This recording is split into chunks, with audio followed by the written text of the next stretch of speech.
I think there's something to doing difficult tasks that it makes life easier. I really believe that. I think it makes life more enjoyable.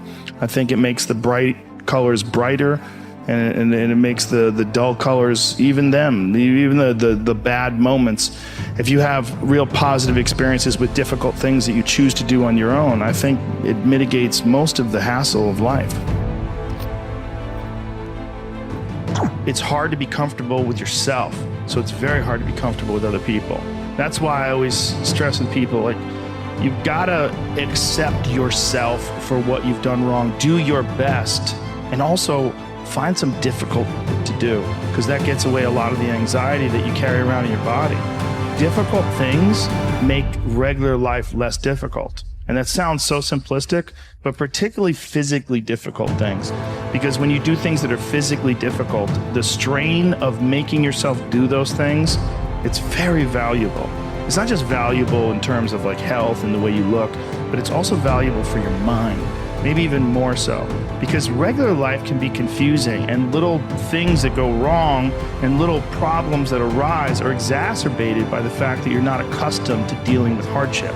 So creating your own bulk, whether it's through some brutal kettlebell exercise or running up hills or something, is extremely valuable for you also, not just accepting the nuanced perspectives of other people, but also being able to navigate through this world with some sort of an understanding of just how complex it all is and how weird it all is, and not be overly thrown off by every little dip in the road and pothole.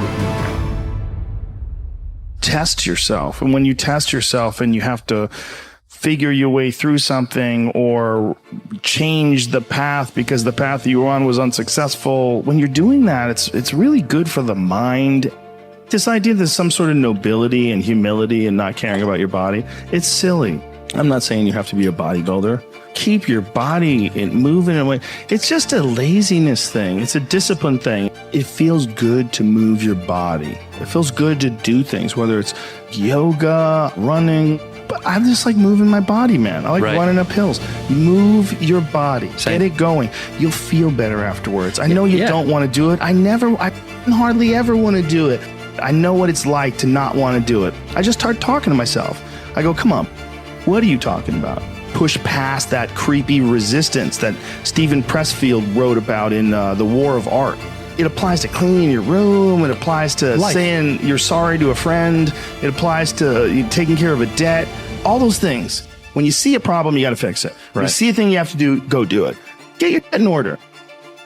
My workout, I schedule every Sunday. I schedule everything that I'm going to do during the week. I say I have to do yoga 2 times this week. I have to lift weights 3 times this week. I have to run twice this week. And however I fit that in, I fit that in. But I owe those things. The only exceptions are injuries and sickness. So that's the schedule. And then on top of that, there's other things that I enjoy doing: kickboxing, jiu-jitsu. Work those in when I can. Then diet. The diet is pretty strict in terms of like no bread, very few carbs, no sugar, no healthy food, a lot of vegetables, a lot of meat, and I take vitamin supplements every day. I do everything that I can to put my body and my brain in a good place so that I'm keeping my engine smooth. I'm changing my oil, I'm changing my spark plugs, I'm making sure that it's operating. I mean, it's not going to be perfect, but I know that I've done my best to keep it working the best that it can. Stephen Pressfield wrote about it in The War of Art. He talks about this thing that we all have. It's this voice in your head that wants you to do nothing. This voice in your head, and he calls it resistance. This resistance that is in your head, and that you have to decide that you are a professional.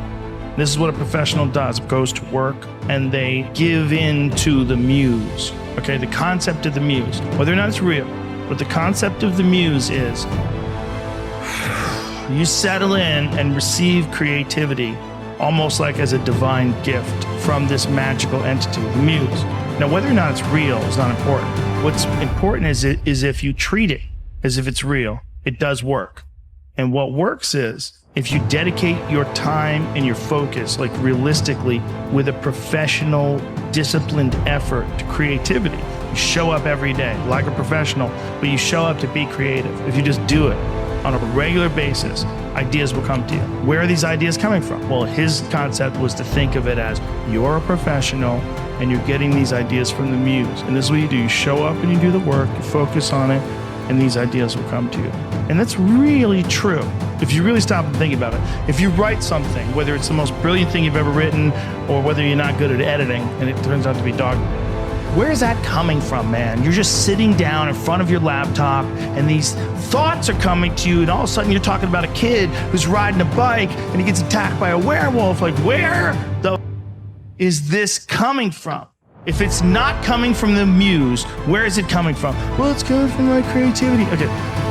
Do you know how to access your creativity like you can blink? No, you don't. It's a non-repeatable thing.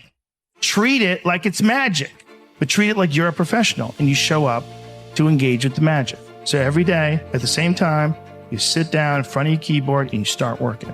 And just put in the work, and force yourself to do it. Force it like a muscle, like the same muscle that you develop when you go running every day. And then you get to the point where like 7 days in, you start feeling good running. Right. So you start to feel like you're good at it. You start feeling like you're getting better because you're putting in the time. Most men live lives of quiet desperation. It's true. And I've been that guy. You're just in this world where you just can't wait to just run away. You have an apartment you have to pay for. You have a car you leased. You have a wife that you have to feed. You have a child you have to raise. You have your mortgage. You have your this, you have your that. And that's where it all comes from. Where do you think opportunity plays into that? Well, the opportunity takes place usually when you're young and you don't have any responsibility. That's when you have your options. That's the only way you ever get where you want to go. You have to take a path that's dangerous. And most people want to take the safe path. And the safe path leaves you stuck in quiet desperation. Well, your options are severely limited the more you gather responsibilities. The way you can change is you have to put aside enough money to give yourself a window. And then you have to have a plan. And you have to spend all your waking hours outside of whatever job you do planning your escape. And you have to come to the realization very clearly that you f***ed up and you got yourself stuck. So whatever you're doing, you have to do it like your life depends on it. Wondering why other people are successful is the refuge of losers. It's a loser mentality. It's a loser occupation. It's a loser practice because you're wondering why other people are successful. Who gives a f***? You can say you think it sucks, but to spend time wondering why someone is successful, it doesn't do any good. Your mind, you have a certain amount of bandwidth. I don't spend time wondering why I hate things or hating on someone or being jealous. You have, let's call it units. You have 100 units of bandwidth in your mind. So that means there's 100 units that you can spend on things you care about, or you could let your mind be occupied by some stupid Twitter feud that you're in with some idiot that you don't even know, and you could spend 30% of your mind bandwidth on this, and then you only have 70% for the things you love. And then maybe you're involved in some relationship and you're arguing back and forth with them. Well, there's another 30% that's gone. Now you have 40% left. You have 40% for the things you love instead of 100%. Only concentrate on the things you care about that mean something to you. My concentrating on people that suck or being jealous about people that are doing well does me zero good.